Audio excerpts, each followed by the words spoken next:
திருச்சிற்றம்பலம். ஹர பார்வதீபதே ஹர மகாதேவா. தென்னாடுடைய சிவனே போற்றி, எந்நாட்டவர்க்கும் இறைவா போற்றி. திருச்சிற்றம்பலம். ஒழியான திருமேனி உமிழ்தான மிகமேவம் கையார வரும் யானை கழல் நாழு மறவாமல் அழியாழு மலர் தூவும் அடியார்கள் உளமாற வழியாகும் வலிதாய வினை கூட நினையாவே. திருச்சிற்றம்பலம்.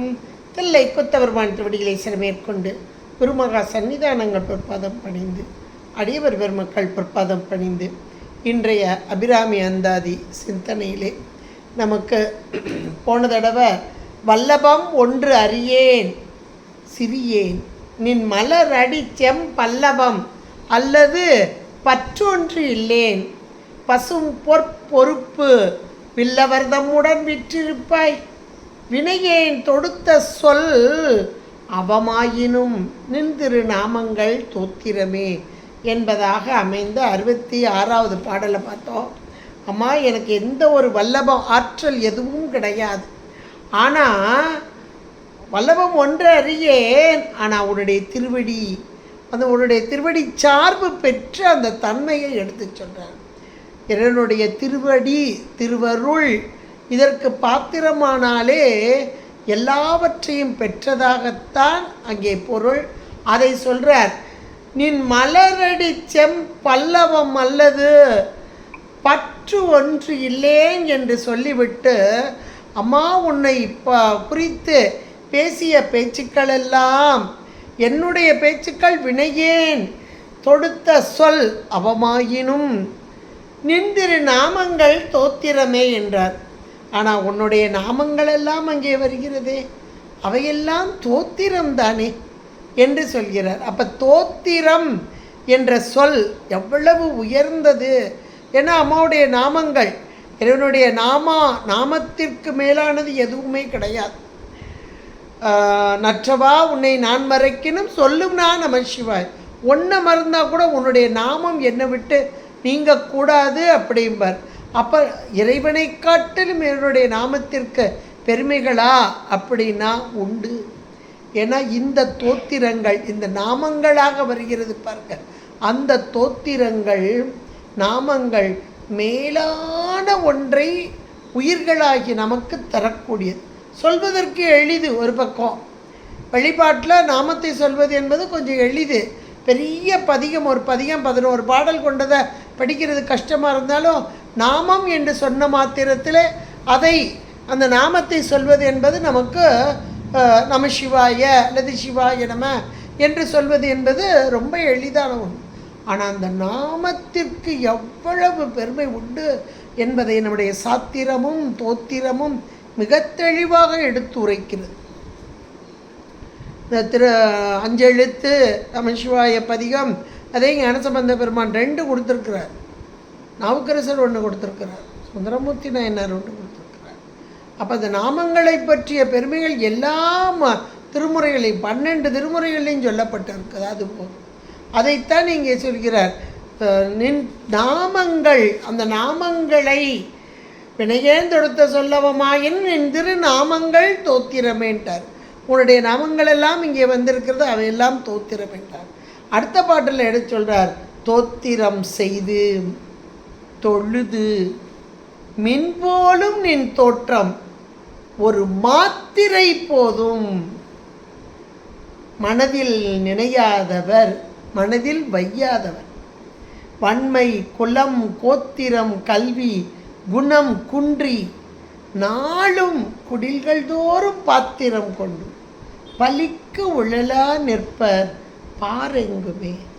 அதாவது இந்த பாடல், அடுத்த பாடல் 27வது பாடலில் சாதாரண அந்த ஸ்கூல்லையே எடுத்துக்கோங்க, இல்லைன்னா சின்ன பிள்ளைகள் எடுத்துக்குவோம், படின்னு சொல்லுவோம். சில டீச்சர்ஸ் என்ன சொல்லுவாங்கம்மா, நாளைக்கு வரும்போது இந்த பாடத்தை படிச்சுட்டு வரணும் அப்படிம்மா. சிலர் எப்படி சொல்லுவாங்கன்னா, இது சாதாரணமாக சொல்லக்கூடிய, நாளைக்கு வரும்போது நீங்கள் எல்லோரும் படிச்சுட்டு வரணும், படிச்சுட்டு வரலைன்னா உங்களுக்கு தண்டனை உண்டு அப்படின்ட்டு ஏதாவது சொல்லுவாங்க.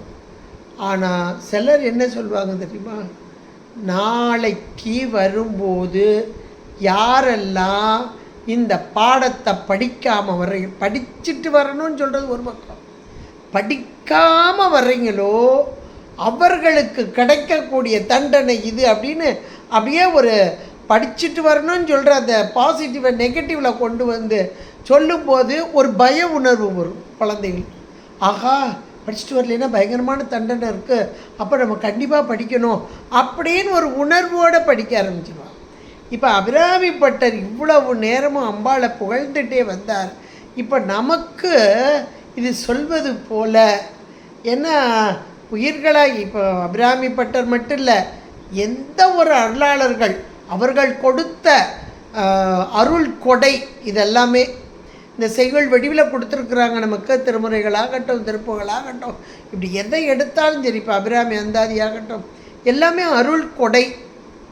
உயிர்களாகிய நாம் மிக உயர்ந்த நிலையை அடைய வேண்டும், பேரின்ப நிலையை, பெருவாழ்வு அடைய வேண்டும், முக்தி பேறு அடைய வேண்டும், அந்த நிலைத்த இன்பத்தை அடைய வேண்டும். இதற்காகத்தானே அவர்கள் சொல்கிறார்கள்.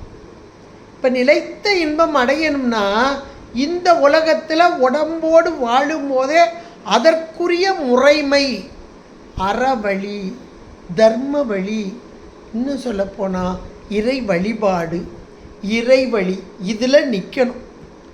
இதைத்தான் நம்ம அருளாளர்கள் திருமுறைகளில் ரொம்பவே அருமையாக சொல்கிறார். சாத்திரங்களும் அதைத்தான் சொல்லும். உயிர்கள் எப்படி ஓய்வு பெற முடியும் அப்படின்றத சரியை, கிரியை, யோகம், ஞானம் என்ற 4 பாதங்கள் கொண்டு அழகாக நமக்கு எடுத்துரைக்கிறது. சாத்திரமும் தோத்திரமும் எடுத்துரைக்கிறது. இப்போ இந்த பாட்டில் அதைத்தான் சொல்கிறார். இப்படியெல்லாம் நீங்கள் வழிபடலைன்னா எப்படி மனம், வாக்கு, காயம் 3 அம்மையை வழிபாடு செய்யவில்லை என்றால் அவர்களுக்கு கிடைக்கும் தண்டனை, அவர் சொல்கிறத பார்த்தாலே நமக்கு பயமாக இருக்குது அந்த அளவுக்கு. ஏன்னா இன்றைக்கு காலகட்டத்தில் நமக்கு வரக்கூடிய துன்பம் எல்லாருக்குமே தெரியும். யாரும் இந்த துன்பம் அனுபவிக்காதவர்கள் யாருமே கிடையாது. அப்போ அந்த துன்பத்தை பற்றி யாரு, ஆகா இவர் சொல்கிறத பார்த்தா நம்ம போன ஜென்மாவில் சரியாக சாமி கும்பிடலை போல, அதனால தான் நம்ம இப்படி ஒரு துன்பத்தை அனுபவிக்கிறோம் அப்படின்னு அழகாக சொல்லிடுவாங்க. தர்ம வழியில் நிற்கணும், அற வழியில் நிற்கணும், இதுக்கெல்லாம் மேலாக இறை வழிபாட்டில் நிற்கணும். இறை வழிபாட்டில் இருக்கிறவங்க எல்லாருமே தர்மத்திலே அறத்திலேயா நிற்கிறாங்க அப்படின்னு ஒரு கேள்வி வரும். இப்போ அதுக்கு நம்ம புராணங்கள், இதிகாசங்கள் இதில் இருந்து கூட எடுக்கலாம். இப்போ கம்பராமாயணத்தை எடுத்துக்கினா ராவணன் இருக்கான், அவன் மிகப்பெரிய பக்தன், சிவபக்தன் தான். அவன் அறவழி இல்லையானுன்னா எவ்வளோ தவறு பண்ணா, அப்போ ஏன் பக்தி பண்ணனா? சிவபக்தனாக இருந்தான்னா அவன் பக்தி பண்ணதே காமிய பக்தி தான். காமிய பக்தி, எனக்கு வேணும், இது வேணும், இவ்வளோ காலம் அரசாளணும், இவ்வளோ காலம் இருக்கணும். இதே மாதிரி தான் இந்த அசுரர்கள் அப்படின்னாலே அவங்க காமிய பக்தி தான். ஆனால் உண்மையான பக்தியையும் நமக்கு எடுத்து சொல்கிறார்கள். உண்மையான பக்தி மட்டும் இல்லை, உண்மையான அறத்தையும் எடுத்து சொல்லும். அறநூல்கள் என்றே நமக்கு உண்டு. திருக்குறள்லாம் அறநூல் தான். வேதம் பொதுவான அறத்தைத்தான் சொல்கிறது. இன்னும் எத்தனையோ அறநூல்கள் இருக்குது. அந்த நாலடியார், திருக்குறள் மாதிரி இந்த நாலடியாரும் உலகத்தில் வாழும்போது எப்படி அறநிலையில் இருக்க வேண்டும் என்பதை நமக்கு சொல்லுது.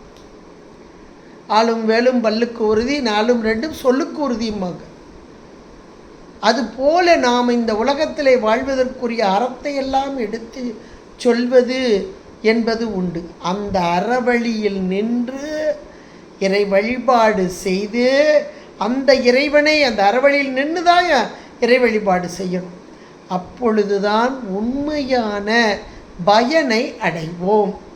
இல்லைன்னா நம்ம எவ்வளவு துன்பம் அடைவோன்றதை இங்கே துன்பத்தை தான் பட்டியல் போடுறார். முதல்ல சொல்கிறார் பாருங்க, தோத்திரம் செய்து. தோத்திரம் என்றாலே இறைவனை துதித்து வழிபாடு செய்தல். அது போன பாட்டிலே நாமங்களை தோத்திரம்னு சொன்னோம். இப்போவும் நமக்கு திருமுறைகள் எல்லாம் வாயால் பாடுதல், மனதால் நினைந்து வாயால் பாடுதல். வார்த்தைகள்னாலே உள்ளேருந்து வர்றது தான், அது ஒரு பக்கம். ஆனால் அந்த வாய் தான் அதுக்கு நமக்கு பயன்படுது. சத்தம் போட்டு பாடுங்க, அந்த இசையில் பாடும்போது சத்தமாக பாடுங்க, நல்லா உயர்த்தி பாடுங்க, இப்படியெல்லாம் சொல்கிறாங்க. இது உடலுக்கு ஆரோக்கியத்தையும் உள்ளத்திற்கு மன நிறைவையும் நம்முடைய வாழ்வில் மேலான சிவபுண்ணியம் எல்லாத்தையும் நம்ம கொடுத்துட்டு போயிடும். அதைத்தான் நம்ம அருளாளர்கள் அதுக்காகத்தான் பாட வேண்டும் என்று தளமாக வந்தார்கள். ஒவ்வொரு தலத்திற்கு வந்து அந்தந்த பதிகங்களை கொடுத்தார்.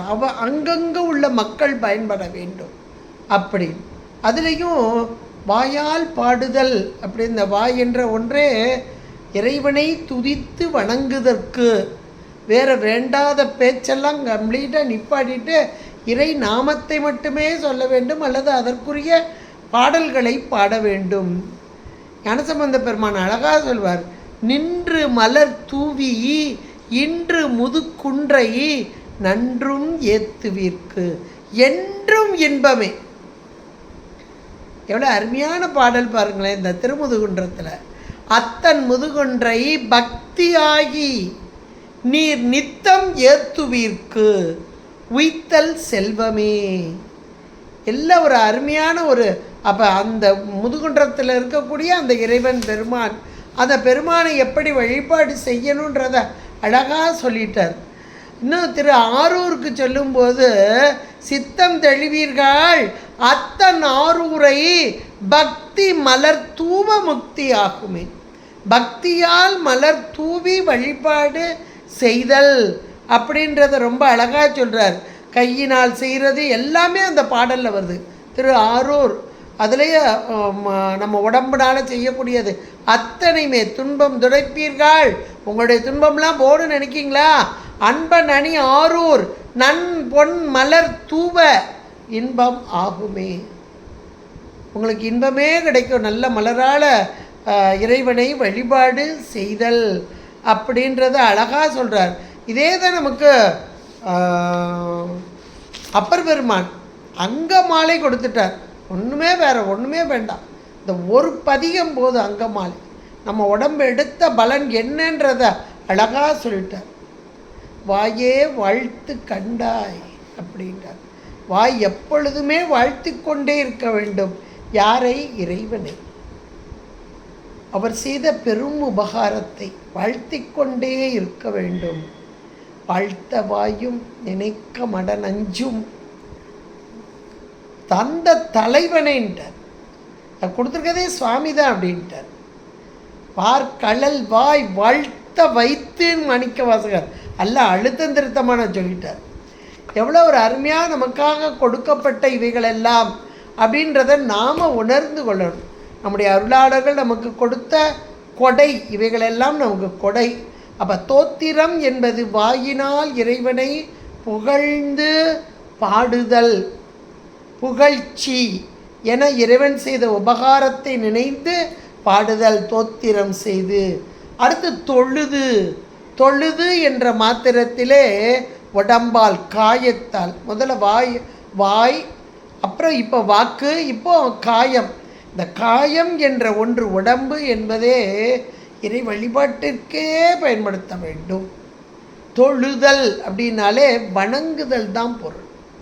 அப்போ உடம்பு முழுக்க பணிந்து விழுந்து வணங்கணும். எங்கே வணங்கணும் அப்படின்னா, திருக்கோவில்களில் சென்று வணங்குதல் மட்டுமல்ல, நமக்கு முன்பாக அடியவர் பெருமக்கள் திருநீற்று பூச்சும் திருக்கண்டிகையும் கொண்டு இறைவனுடைய அடையாள சின்னங்களை கண்ட மாத்திரத்திலே சிவமாக கண்டு வணங்குதல். இதுதான் 12ஆம் சூத்திரம் ரொம்ப அழகாக சொல்லும். மாலர நேயம் மலிந்தவர் வேடம், அந்த வேட பொலிவு அழகு, அதையே சிவமாக.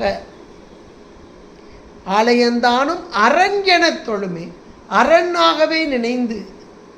அப்போது எவ்வளோ ஒரு உயர்ந்த நிலை பாருங்க. தொழுதல் அந்த உடம்பினால் காயத்தால் செய்யக்கூடியது. அடுத்து இந்த உழவாரப்பணி, அதுக்கு நம்ம அப்பர் பெருமானே போதும். அவருடைய பாடல்கள் அவ்வாக்கு வாழ்வு, வாயினால் பாடினார். அந்த முழுக்க காயத்தால் வழிபாடு செய்தார். அத்தனையும் அந்த காயத்தை வைத்து ஒவ்வொரு இடத்துலையும் உழவாரப்பணி. அதனால தான் திருவள்ளிமலையில் இவருக்கு வாசி இல்லாத காசாக கிடைத்தது. அதற்கு காரணம் உழவாரப்பணி தான். என காயத்தால் செய்த வினைகளெல்லாம் காயத்தினாலே கழிய வேண்டும். எனக்கு மனம், வாக்கு, காயம் 3 வினைகள். நமக்கு வினை கோட்பாடை ரொம்ப அழகாக இந்த பாட்டு சொல்லுது. 3 தான் இன்னைக்கு நம்ம வர்ற துன்பம். இன்னைக்கு நமக்கு எல்லாருக்கும் தெரியும் எத்தனை துன்பங்களை இந்த உடம்பின் மூலமாக அனுபவித்து கொண்டிருக்கிறோம். அத்தனைக்கும் காரணம் நாம தான். நாம செய்த வினைகள். முச்சை வினை. வினை போகமே ஒரு தேகம். வினை போய்விடில் தேகம் நில்லாவே. சும்மா தனு வருமோ, சும்மா பிணி வருமோ, சும்மா வருமோ சுகதுக்கம். நம்மால் முன் செய்த வினைக்கு ஈடாக யார் கூட்டி வைக்கிறார்? சிவன். அவன் அங்கே நம்ம கூட்டி வைக்கிறார். எய்தவனை நாடியிரு. அப்போ இறைவன் தான் நமக்குரிய வினை போகத்தை ஊட்டுவிக்கும் வண்ணமாக கூட்டி வைக்கிறார். அப்போ அந்த வினை போகத்துக்கு ஏற்ற இன்ப துன்பங்களை நுகர்ந்து கொண்டு இருக்கிறோம். அந்த நுகர்ச்சி காலத்தில் இன்பம் வந்த போதும் துன்பம் வந்த போதும் இதுவும் இறை செயல் என்று ஏற்றுக்கொண்டு இறை வழிபாட்டில் நீங்காத தன்மை, மாறாத தன்மை. எப்போ எனக்கு இருக்க வசதிக்கெல்லாம் நான் கோயிலில் போய் வேலை செய்ய முடியுமா? அதெல்லாம் செய்ய முடியாது. அப்போ உட்காந்துருக்க வேண்டியது தான் நம்ம. இந்த வசதி வாய்ப்புகள், இந்த செல்வம், இந்த அழகு, இந்த இளமை எல்லாம் எத்தனை காலம் நம்மோடு வரும் என்பதை நினைத்து கொள்ளும். நாம் இன்னைக்கு செய்கிற இந்த புண்ணியங்கள் பாவங்கள் எல்லாம் ஸ்டோரேஜில் அடுத்த பிறவிக்கு கூட வரப்போகுது. அதைத்தான் சொல்கிறாங்க, தொழுதல். இந்த உடம்பு காயத்தால் இறைவனுக்கு தொண்டு செய்தல். எவ்வளவு முடியுமோ அவ்வளவு செய்யணும். எவ்வளவு முடியுமோ. ரொம்ப கஷ்டப்பட்டு நாள் பூரா செய்ய முடியலன்னா ஒரு அரை மணி நேரம், 1 மணி நேரம் அதாவது செய்யணும் நம்ம. ஏன்னா அந்த காயத்தால் செய்யும் வினைகள் ஏராளம் ஏராளம். அத்தனையும் அப்போ இந்த காயம் முழுக்க இறை வழிபாட்டுக்கே, இறை தொண்டிற்கே என்று வைக்க வேண்டும்.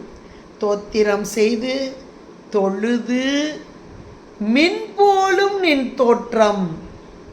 அம்மையுடைய தோற்றத்தை சொல்கிறார். மின் போலும் நின் தோற்றம். ஒரு மின்னல் வெட்டுனா எப்படி இருக்கும் அது போல அழகான, அதாவது ஒளி வெள்ளம் ஒரு பக்கம், இன்னொன்று ஒரு நொடியில் அப்படியே உள்ளே பதிதல். அதனால தான் அந்த வார்த்தையை சக்தி நிபாதம் நாங்கள் வீழ்ச்சி, அருள் வீழ்ச்சி. அம்மையை நினைக்க வேண்டும். அது எப்படி நினைக்கணுமா? மின் போலும் நின் தோற்றம் ஒரு மாத்திரை போதும். ரொம்ப நேரம் அப்படி செய்கிறவங்க இருக்காங்க. இப்போ திருமூல தேவநாயனார்னா சதா காலமும் அப்படியே இருந்தார். சதா காலமும் இறைவனோடு ஒன்றித்து தவ நிலையிலே இருந்தார். அந்த தவ வாழ்க்கை அவர். அதனால தான் 3000 ஆண்டுகள் அந்த உடம்போடு கூடி அந்த யோக நிலை, நிஷ்டை கூடிய நிலையில் இருந்தார். அதில் கூட அம்பாளை குறித்து அவர் செய்த பாடல்கள்லாம் நிறைய இருக்குது. அவளை அறியா அமரரும் இல்லை, அவளென்றி செய்யும் அருந்தவம் இல்லை அப்படின்னே அவருடைய வாக்காகவே இருக்குது. அப்போ அம்மையை எவ்வளோ தூரம் நினைத்து இருக்கிறார் அப்படின்றதெல்லாம் அவருடைய திருமந்திரம் ஒரு சான்றாகவே அங்கே அமைந்துள்ளது. அப்படிப்பட்ட வழிபாடு.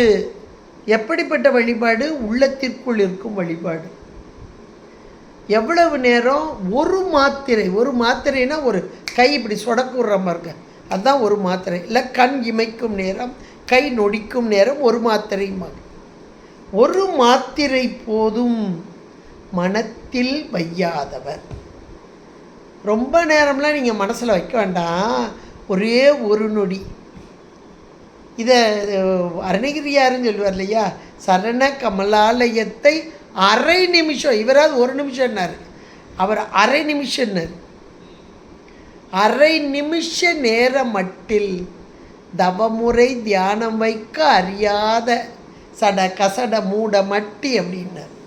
யோசிச்சு பாருங்க. அப்போ ஒரு மாத்திரை, ஒரு நொடி, ஒரு கண் இமைக்கும் நேரம். இந்த ஒரு நொடி நேரத்தில் நினச்சா கூட போதுங்க, அது கூட நினைக்காதவர்கள் அப்படின்றார். அப்போ வாக்கினாலும் காயத்தினாலும் மனதினாலும், மனம் என்பது தான் மேலான ஒன்று. சாதாரண வார்த்தையால் நம்ம ஒரு நாமாவளி சொல்கிறதுல எளிது சொல்லிடலாம். ஆனால் மனதிற்குள் தியான பொருளாக்கி சொல்லுதல் அதுதான் ரொம்ப முக்கியம். மனதுக்குள்ளே தியான பொருளாக வரணும். வந்த பிறகு இந்த வாக்கு எழ வேண்டும். எழுந்தால் மேலான அந்த நிலை நமக்கு கிடைக்கும். தோத்திரம் செய்து தொழுது மின் போலும் நின் தோற்றம், அம்மையுடைய தோற்றம், அப்படியே அம்மையுடைய அழகு காட்சி மனதிற்குள் ஆழமாக பதிய வேண்டும். ஒரு மின்னல் வெட்டுது அப்படின்னா ஒரு செகண்டு தான். ஆனால் அதனுடைய விளைவு என்னன்னா, அது அந்த ஒரு செகண்டு தெரியும். அதுக்கு பிறகு வர்றது அருள் மழையாக வரும். இங்கே நீங்கள் அறிவியலாக பார்க்கும்போது மின்னல் வெட்டி அப்பா கண்ணை பறிக்கிற மாதிரி இருந்துச்சுப்பா, ஒரு செகண்ட் என்ன மாதிரி வந்துச்சு அப்படின்னு நம்ம சொல்லுவோம். ஆனால் மின்னல் வெட்டிட்டு போயிடும். அதுக்கப்புறம் பாருங்க ஒரு கொஞ்ச நேரத்தில் மழை சட்டன்னு பொய்ய ஆரம்பிச்சு. இதே போல் இங்கே அருளில் நாம் நனைய வேண்டுமென்றால் மின் போலும் நின் தோற்றம், இந்த மின்னல் வெட்டுவது போல அந்த ஒளி வெள்ளம் ஒரு மாத்திரை போதும் மனதில் வைய, இது ஒரு நொடியாவது வைக்கணும். அப்படி வைக்காதவர்கள் அப்படின்ட்டார், நெகட்டிவில் போட்டார். வையாதவர்கள் என்னெல்லாம் துன்பப்படுவாங்க. இதை சொல்லும் போதே கஷ்டமாக தான் இருக்குது. வன்மை முதல்ல சொல்கிறார். வன்மை குலம், வன்மைனா கொடுக்கும் தன்மை. இன்னைக்கு கொடுக்கும் தன்மையை சொல்லும்போதே கொஞ்சம் கஷ்டமாக தான் இருக்குது. கொடுக்கணும்னு சொன்னாலே நிறைய பேருக்கு கொஞ்சம் பின் வாங்கிறேன். ஐயோ இவர்கிட்ட இங்கே போனாலே அதை கொடு இது கொடுன்னு கேட்பார், பக்கத்திலே போகக்கூடாதுப்பா அப்படின்ற அளவில் ஆகிப்போச்சு. நிறைய கொடுக்கக்கூடியவர்களும் இருக்கிறார்கள். மனதாக கொடுக்கணும், நாம முன்வந்து கொடுக்கணும், கேட்காமலே கொடுக்கணும். இதுதான் மேலான ஒரு இயல்பு. அந்த கொடுக்கும் இயல்பு யாரிடம் இருக்கிறதோ அவர்கள் மேலான நிலையை அடைவார்கள். இதை நான் சொல்லலை, திருவள்ளுவர் நாயனார் சொல்கிறார். திருவள்ளுவர் நாயனார்கிட்ட போய் ஒருத்தர் கேட்குறார், என்னையா இந்த உலகத்தில் எவ்வளவு பேர் இல்லை இல்லை இல்லை என்று சொல்லிக்கொண்டு துன்பத்தில், அதாவது வறுமையில் வாடிக்கொண்டிருக்கிறார்களே, இந்த வறுமைக்கு காரணம் என்ன அப்படின்னு வள்ளுவநாயனார்கிட்ட ஒருத்தர் கேட்குறார். உடனே வள்ளுவநாயனார் பதில் சொல்கிறார், இலர் பலராகிய காரணம். இல்லாமை உடையவர்கள் ஏராளமான பேர், அதிகமான செல்வம் வசதி வாய்ப்புகள் உடையவர்கள் ரொம்ப குறைஞ்ச பேர் தானே இருக்காங்க இந்த உலகத்தில். இலர் பலராகிய காரணம் என்ன தெரியுமா? நோற்பார் சிலர் பலர் நோலாதவர். நோற்பார் அப்படின்னார், நோன்பு அப்படின்னா தவம் தான். அப்போ தவம்னா காட்டிலையும் மேட்லையும் போய் பண்ணுற தவமா? அது அல்ல. வீட்டில் இருந்து கொண்டே மேலான அறச்சிந்தனையில், அதுவும் கணவன் மனைவியாக செய்யணுமா, 2 பேரும் முன்வந்து செய்யணுமா. எந்த காரியத்தை, ஒரு கோவிலுக்கு கொடை கொடுக்குறீங்க, அல்லது வீட்டில் ஒரு மகேஸ்வர பூஜை வைக்கிறீங்க, அல்ல அடியார்களுக்கு கொடுக்குறீங்கன்னா 2 பேருமா சேர்ந்து செய்கிற அந்த செயல் மேலான அறச்செயல், மேலான செயல். அதை தான் தவம். இங்கே சரியகிரிய யோகம்தான் நமக்கு தவம். சரியகிரிய யோகம் என்பது என்ன என்றால் இறை வழிபாட்டிலே நிற்பது. முதல்ல இறை வழிபாட்டை செய்வது, அதுக்கப்புறம் செய்கிறது, உள்ளும் புறமுமாக செய்கிறது. முதல்ல வெளியே செய்கிறது, அப்புறம் உள்ளும் புறமாக செய்கிறது, அப்புறம் உள்ளுக்குள்ளே செய்கிறது. இதுதான் 3 தான். இந்த 3 என்பது என்ன அப்படின்னா, இங்கே வழிபாடு என்பதே அறச்சிந்தனை தான், சிவச்சிந்தனை தான். இதுதான் தவம். எவ்வளோ மேலாக சொல்லிட்டு போயிட்டார் பாருங்க. இதைத்தான் இங்கே சொல்கிறார். வன்மை என்பது கொடுத்தல். எதை கொடுத்தல்? யாருக்கு எதை கொடுக்கணுமோ அதை கொடுக்கணும். இந்த நம்ம சைவத்தில் ரொம்ப அழகாக சொல்லப்பட்டிருக்கு சிவப்புண்ணியம். அப்போ சிவப்புண்ணியம் என்பது என்ன? சரியையில் வந்துடும் இல்லையா? அந்த சிவப்புண்ணியம் செய்ய செய்ய செய்ய மேலான ஞானம் கிரியைக்குமா அப்படியே சாமி கொண்டு வந்து போட்டுருவார். உள்ளும் புறமுமாக செய்த போட்டார். அதுக்கப்புறம் இதில் கொண்டு வந்து போட்டுருவார். அப்படியே கொஞ்சம் கொஞ்சமாக வந்துடும். அந்த கொடுத்தல் அதான் வன்மை. முதல்ல அந்த கொடுத்தலும் கூட உள்ளன்போடு கணவன் மனைவியாக இல்லறத்தில் இருந்து கொண்டு நல்ல அறம் புரிதல். இல்லை நம்ம அருளாளர்கள் நம்ம நாயன்மார்களை நான் எடுக்கணும். உண்மைக்கே இல்லறத்தில் இருந்து கொண்டு நல்லறம் புரிதல் வன்மை. அடுத்து குலம். குலம்னா ஏதோ ஒரு பெரிய அந்த குலம் இந்த குலம்லாம் இல்லைங்க. உண்மையிலேயே குலம் என்பது யார் ஒருவர் உண்மையான வழிபாடு. அதுலேயும் ஒரு குடும்பத்தில் இருக்கிறவங்க ஒருத்தர் மட்டும் வழிபாடு செஞ்சு மற்றவங்கெல்லாம் வழிபாடாமல் இருந்து இவருக்கு எதிர்ப்பு தெரிவித்தா எவ்வளவு கஷ்டம் பாருங்க. கணவன் மனைவியே எடுத்துக்கோங்க. நீ போ கோயிலுக்கு, என்னையெல்லாம் கூப்பிடாத. சில இடங்களில் போகவே விட மாட்டாங்க. எவ்வளோ கஷ்டம் பாருங்க. அப்போ குலம் என்பது மேலான குலம் என்பது கணவன் மனைவினா 2 பேரும் ஒத்த கருத்து உடையவர்களாக இறை வழிபாட்டிலே இறை சிந்தனையிலே. இப்போ இறை வழிபாடு செய்யணும் அல்லது தர்ம காரியம் செய்யணும்னா 2 பேரும் ஒத்த கருத்து இருக்கணும். அதுதான் மேலான குலம். இப்போ தாய் தந்தையர் இருக்காங்கன்னா குழந்தைங்க, அந்த குழந்தைகளையும் அதுக்கு பழக்கணும்.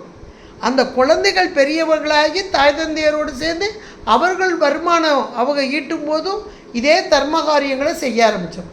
இறை வழிபாட்டை செய்ய ஆரம்பித்தோம். அம்மா அப்பா சொல்லி கொடுத்தாங்க, அந்த வழியில் நான் நிற்கணும். இதுதாங்க உண்மையான மேலான குலம். இந்த மாதிரி ஒரு குலத்தில் பிறக்கிறதுக்கு இதான் நற்குலம், நற்குடி பிறப்பு என்று சொல்லக்கூடியது. இதில் பிறக்கிறதுக்கு தவம் செஞ்சால் தான் அங்கே போய் பிறக்க முடியும். அதைத்தான் இதில் சொல்கிறார். முதல்ல வன்மை, அடுத்து குலம், கோத்திரம், இது அதோடு சேர்ந்தது தான். அடுத்து கல்வி, மேலான கல்வி. கல்வி என்பது உலகியல் கல்வி இன்றைக்கி பேசப்படுது. அருளியல் கல்வி தான் மேலான கல்வி. அந்த கல்வியை கற்றவர்கள் இந்த வாழ்க்கையில் துன்பம் என்பதே இல்லாமல் மேலான இன்பத்தில் திளைத்தவர்களாக இருப்பார்கள். கல்வி, குணம். குணம் என்பது நமக்கு தெரியும். நற்குணம் நிரம்புதல் அப்படின்றது தெரியும். அந்த நற்குணம் இல்லைன்னா கீழான குலம்.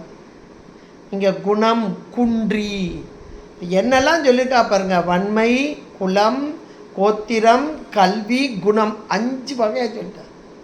குன்றி அப்படியே குறைஞ்சி. இது குறைஞ்சா என்ன ஆகும் யோசிச்சு பாருங்க. என்ன ஆகும்? ஒரு நிமிஷம் இந்த 5ஐயும் பட்டியல் போட்டு பாருங்க.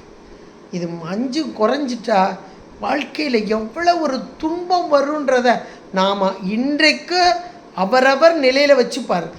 இன்றைக்கி வர்ற துன்பத்துக்கு காரணமே இதுதான். கணவன் மனைக்கு சண்டைக்கு காரணமே இதுதான். நீ ஒரு வழியில் போ, நான் ஒரு வழியில் போ.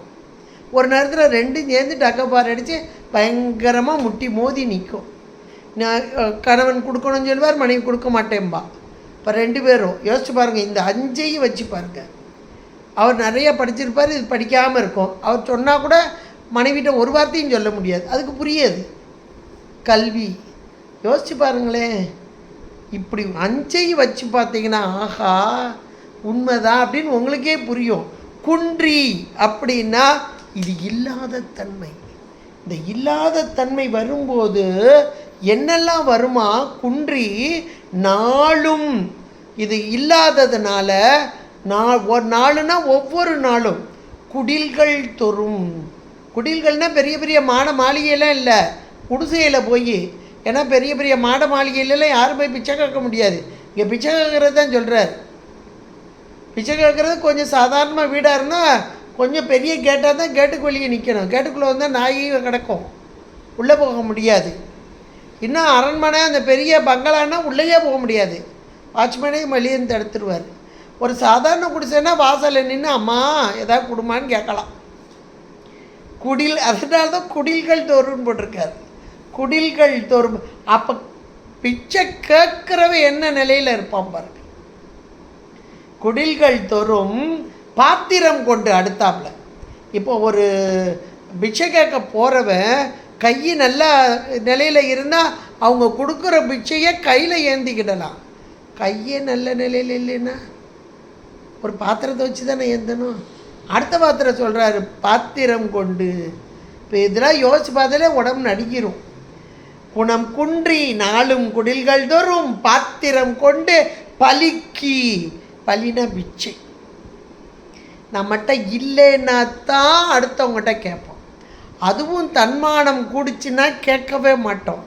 தன்மானமும் குறையுதுன்னா எவ்வளோ ஒரு வறுமை வருகிறதுன்னு பார்த்துக்கோ. இதைத்தான் அவரும் சொன்னார்.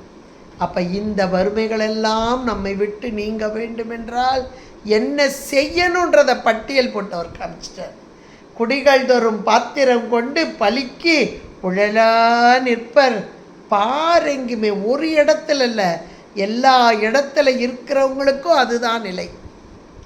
ஒரு இடத்துக்கு சொல்லலை, உலகம் முழுக்க இதுதான் நிலை அப்படின்றத பிராமிப்பட்டர் இவ்வளோ அழகாக சொல்லிட்டார்.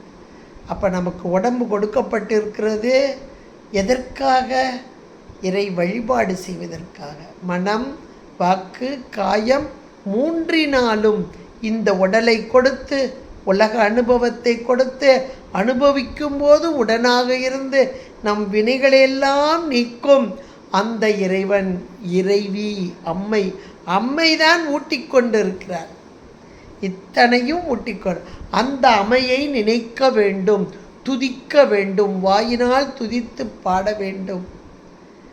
இவ்வளோ அருமையாக சொல்லியிருக்கார். ரொம்ப ரொம்ப அருமையான பாட்டுங்க. உண்மைக்கே மனம், வாக்கு, காயத்தினால் செய்யக்கூடிய அந்த தொழில்கள் செய்யவில்லை என்றால் நாம் இந்த பிறவி நமக்கு தெரியுது, அடுத்த பிறவி நமக்கு தெரியலை, மறைக்கப்பட்ட ஒன்று. ஆனால் இந்த பிறவியிலேயே துன்பம் வரும்போது சிலர் சொல்வாங்க, நான் இந்த பிறவியில் யாருக்கும் மனதால் துன்பம் செய்யலை, ஏன் எனக்கு அடுத்தடுத்து துன்பம் வருகிறது?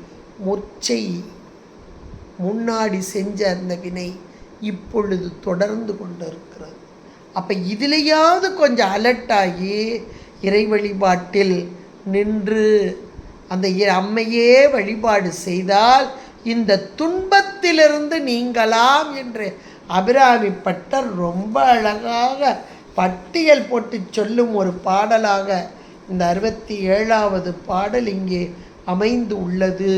வாக்கினாலும், அங்கே வாக்கினாலும் மட்டும் இல்லை, காயம், மனம், மனத்தால் செய்வது தான் மேலான ஒன்று. எந்த ஒன்றுமே மனத்தால் செய்ய செய்ய செய்ய செய்ய, ஏன்னா மனம் என்ற ஒன்று பற்றுதலை செய்யக்கூடியது.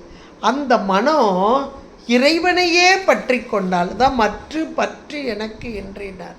சதா காலமும் இறைப்பற்றில் நின்றால் எப்பொழுதுமே நமக்கு துன்பமே இல்லை, என்னாலும் இன்பமே என்பதை நாம் அழகாக நம்ம இதில் சகசர நாமாவளியிலையும் கூட அது நாமாவளியாக, அதாவது அந்தர்முக சமாராத்யா, அந்தர்முக சமாராத்யா, பகுர்முக ஸ்தூர்லபா அப்படின்ற நாமாவளி சகசரநாமத்தில் உள்முகமாக பார்த்தல்.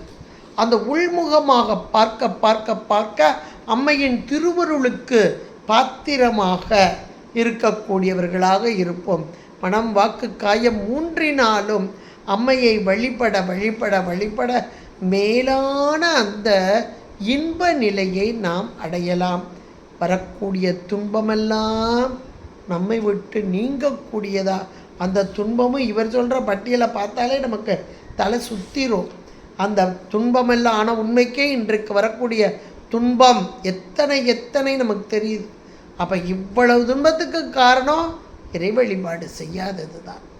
அந்த இறை வழிபாட்டை செய்தால் அறநிலையில் நின்று இறைவனை மட்டுமே, அம்மையை மட்டுமே துதித்து வணங்கி வழிபாடு செய்தால் மேலான நிலையை நாம் அடையலாம், இன்பத்தில் திளைக்கலாம் என்று அழகாக பட்டியல் போட்டு சொல்லிட்டாரு. 67வது பாடலாக அமைந்துள்ளது. தோத்திரம் செய்து தொழுது மின் போலும் நின் தோற்றம் ஒரு மாத்திரை போதும் மனத்தில் வையாதவர், வன்மை, குலம், கோத்திரம், கல்வி, குணம் குன்றி நாளும் குடில்கள் தோறும் பாத்திரம் கொண்டு பலிக்கு உழலா நிற்பர் பாரெங்குமே என்பதான 67வது பாடல் நம் பொருட்டாக நமக்காக அற உரையாக அம்மையை மனம் வாக்கு காயத்தால் வழிபாடு செய்ய வேண்டும் என்பதை மிக அருமையாக எடுத்துக்கூறும் பாடல். இன்றைய நல்ல நாளிலே இதை சிந்திப்பதற்கு கொடுத்த திருவருளுக்கும் குருவருளுக்கும் நன்றி கூறி கேட்டு மகிழ்ந்த அனைத்து நல்ல உள்ளங்களின் பொற்பாதம் பணிந்து உங்களிடமிருந்து விடைபெறுகிறேன். நன்றி, வணக்கம். திருச்சிற்றம்பலம். ஹர நம பார்வதீபதே, ஹர ஹர மகாதேவ. தென்னாடுடைய சிவனே போற்றி, எந்நாட்டவர்க்கும் இறைவா போற்றி. திருச்சிற்றம்பலம். நன்றி.